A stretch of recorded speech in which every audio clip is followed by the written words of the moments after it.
Ecuador. She is a girl who enjoys growing based on life experiences.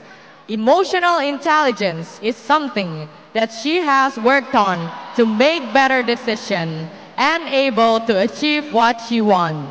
She is a business administrator and a professional model. She likes to travel and learn about different styles and culture.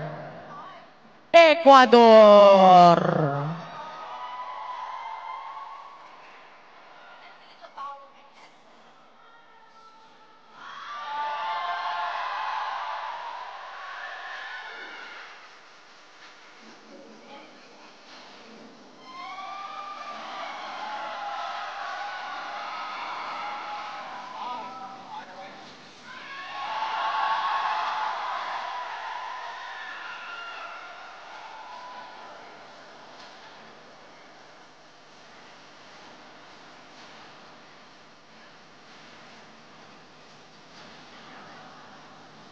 Ecuador, Colombia, China, Canada, Brazil, Bolivia, Belarus, Australia.